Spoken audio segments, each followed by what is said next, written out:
we're talking about a game changer. Game changer that's going to change the landscape. Toyota company एक ऐसी गाड़ी बना रही है जिसे हम पानी डाल के चला सकेंगे. Yes, you heard that right. Petrol की टंकी में पानी जाएगा और चांसेस है इससे वो सभी कंपनीज इंक्लूडिंग इलॉन मस्क की टेस्ला जो अभी सबसे इको फ्रेंडली गाड़ियां बनाने का दावा कर रही है, उनका धंधा ठप पड़ सकता है.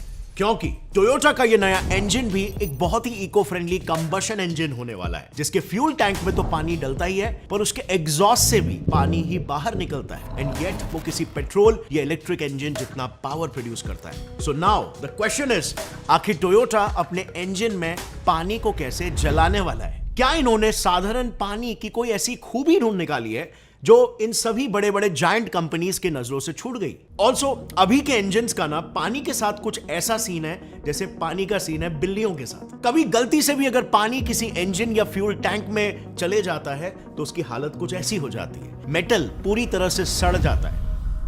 सो टोयोटा आखिर इंजन के दुश्मन पानी को इंजन का सबसे बड़ा दोस्त कैसे बनाएगा? और टेस्ला आज के तारीख में हमें ईवी इंडस्ट्री का ट्रेंड सेटर क्यों नहीं लगता हो, लेकिन सच बात तो यह है कि टोयोटा ने तो 1997 में ही दुनिया की पहली successful hybrid electric car launch कर दी थी और इन्होंने टेस्ला से पहले ईवी गाड़ियों को लाइमलाइट में भी लाया था. तो फिर क्यों आज ईवी का ट्रेंड छोड़कर टोयोटा इस वाटर इंजन का ट्रेंड सेटर क्यों बनना चाहता है? क्या उन्हें कुछ ऐसा दिखाई दे रहा है जो इलॉन मस्क की विजनरी आंखें भी नहीं देख पा रही? वेल, अगर आप टोयोटा का माइंडसेट समझ गए ना तो इन सभी सवालों के जवाब आपको खुद ही मिल जाएंगे. सो बिना देरी किए चलिए समझते हैं टोयोटा कैसे अपने वाटर इंजन से कार इंडस्ट्री की मेहनत पर पानी फेरने वाला है. तो देखो फ्रेंड्स, टोयोटा ना एक ऐसी कंपनी है जो बाकी कंपनीज की तरह भेड़ चाल का हिस्सा नहीं बनती, बल्कि खुद ट्रेंड को सेट करती है, जिस ट्रेंड को फिर बड़ी बड़ी कंपनियां फॉलो करती हैं. और इसीलिए उनका मेजर फोकस होता है इनोवेशन,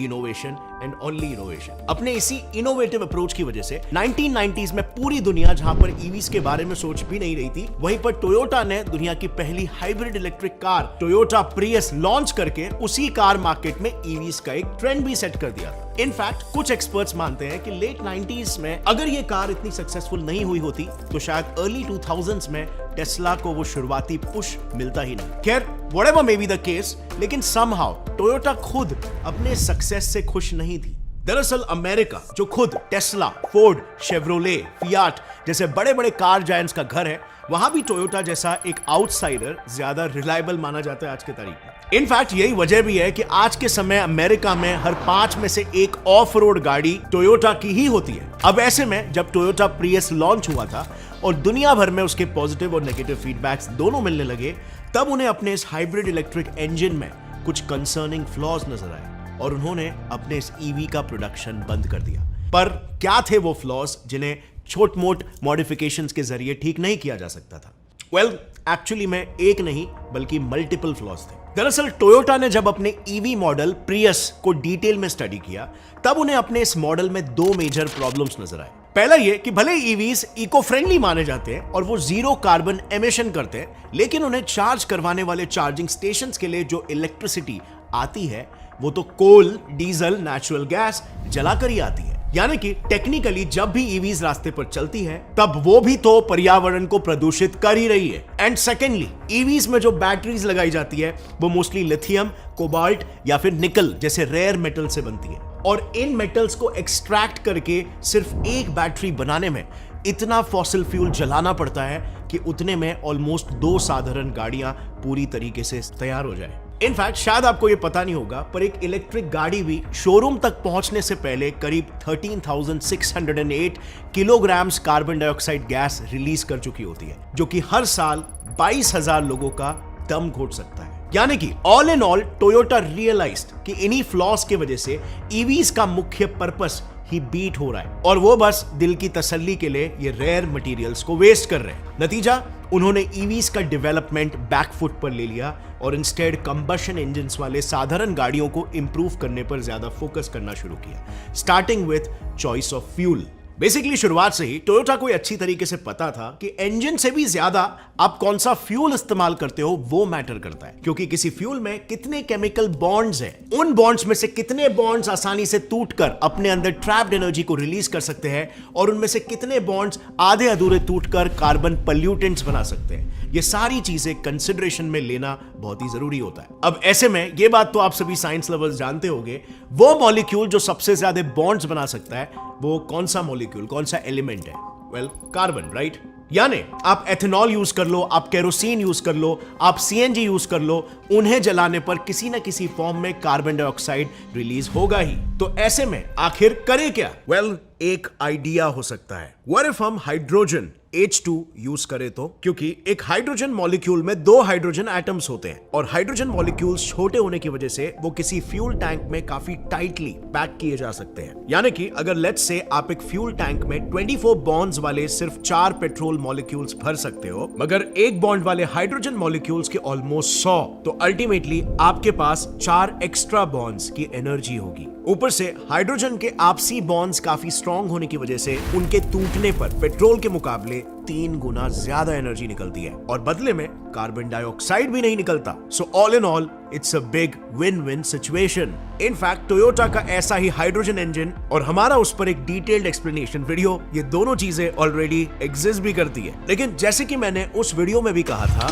उस हाइड्रोजन पावर्ड इंजन के भी अपने कुछ प्रॉब्लम्स थे। हाइड्रोजन एक प्रॉमिसिंग फ्यूल होने के साथ साथ एक हाईली इनफ्लेमेबल गैस होती है, यानी उसे अपनी गाड़ी में एक बड़े से टैंक में लेकर घूमना मतलब आप सॉर्ट ऑफ एक चलता फिरता टाइम बॉम्ब अपने साथ लेकर चल रहे हो। और ऐसे हाइड्रोजन पावर्ड वाली लेट्स से 100 गाड़ियां मुंबई जैसे ट्रैफिक में कहीं पर अगर फंस गई तो बस समझ लो वो कोई ट्रैफिक नहीं बल्कि टिकिंग एटम बॉम्ब है। और इसीलिए इनिशियली टोयोटा को भी अपने इस हाइड्रोजन पावर्ड इंजन के आइडिया को भी स्क्रैप करना पड़ गया था, but eventually they returned to the drawing board once again, but this time with a new mindset. देखो, टोयोटा को इतना पता चल गया था कि इको फ्रेंडली गाड़ियां बनाने के लिए फॉसिल फ्यूल्स के अलावा अगर दूसरा कुछ काम कर सकता है तो वो सिर्फ हाइड्रोजन ही है। सो व्हाट इफ हम फिर से जीरो से शुरू करने के बजाय इसी हाइड्रोजन इंजन के प्रॉब्लम्स को फिक्स करने की कोशिश करें तो? यस, प्योर हाइड्रोजन इनफ्लेमेबल होता है, पर अगर हम इसी हाइड्रोजन को किसी इम्प्योर फॉर्म में फ्यूल टैंक में डालें तब तो वो इनफ्लेमेबल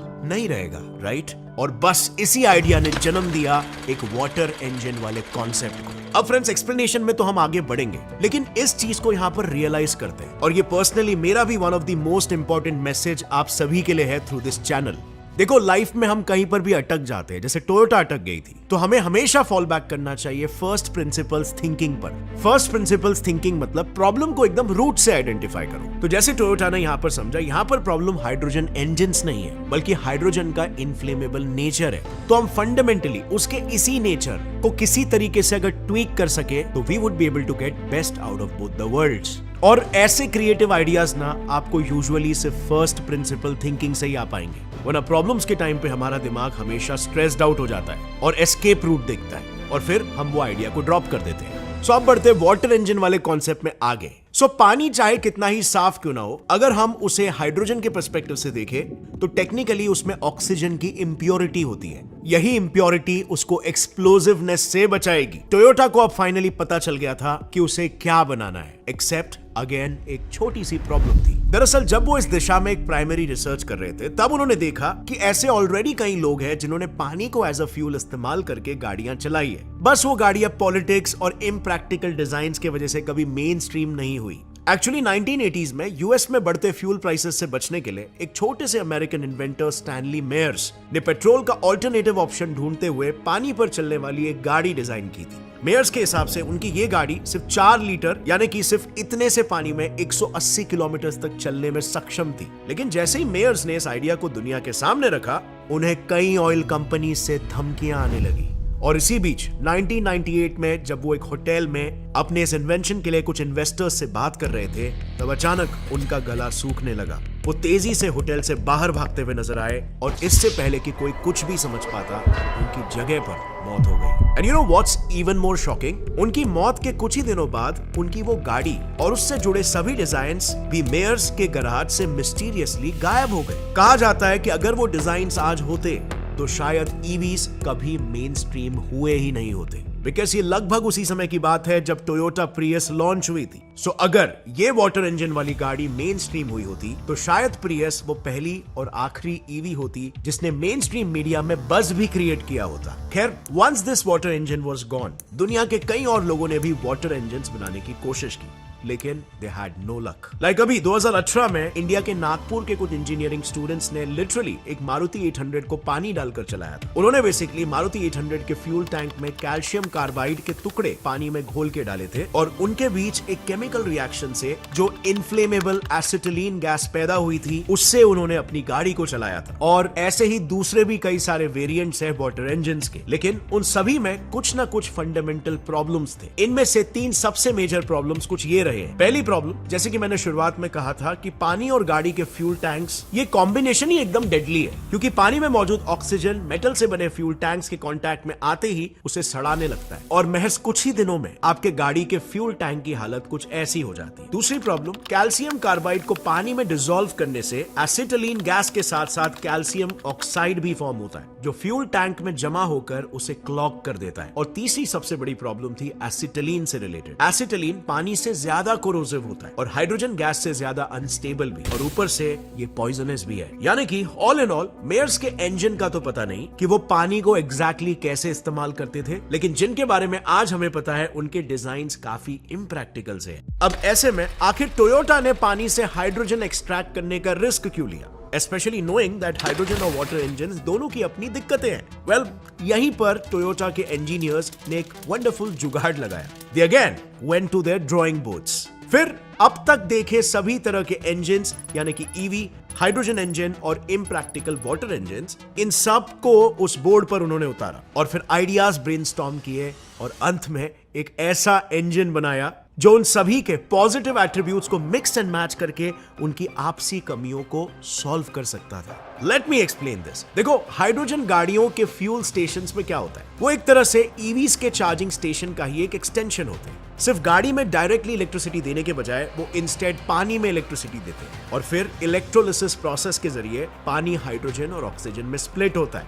एंड लास्टली यही सेपरेटेड हाइड्रोजन फिर गाड़ियों के टंकी में भरा जाता है। अब as we discussed earlier, hydrogen से भरा टैंक तो बॉम्ब के बराबर होता है। तो यहां पर टोयोटा ने सोचा कि क्यों ना हम हाइड्रोजन के फ्यूल स्टेशन का पूरा सेटअप डायरेक्टली गाड़ी में ही फिट कर दे। तो इससे होगा ये कि फ्यूल टैंक में इनफ्लेमेबल हाइड्रोजन की जगह हम सादा पानी रख सकेंगे और फिर इलेक्ट्रोलिसिस के लिए गाड़ियों में बैटरी तो होती है, उतना काफी है, और इन सब के जरिए जो on the spot hydrogen gas बनेगी वो बिना फटे और बिना कंबशन इंजन को सड़ाए उसे चला भी सकेगी। और रही बात फ्यूल टैंक के सड़ने की, तो उसमें कोई मैकेनिकल मूवमेंट ना होने की वजह से उसके अंदरूनी सरफेस को एक वाटर रेजिस्टेंट मटेरियल से कोट भी किया जा सकता है। So cool, right? आप देख सकते हो कि कैसे टोयोटा ने पहले बनाए हुए हर एक इंजन में से उनके स्ट्रॉन्ग पॉइंट्स को चुना और उन्हीं की मदद से उनके आपसी फ्लॉस को ओवरकम किया। इनफैक्ट यही टोयोटा का डीएनए रहा है, उसकी पहचान है, क्योंकि वर्ल्ड वॉर 2 के समय मूंगफली के दाने जैसा छोटा दिखने वाला जापान यूएस जैसे एडवांस देश के हाथों पूरी तरह से तबाह हो चुका था।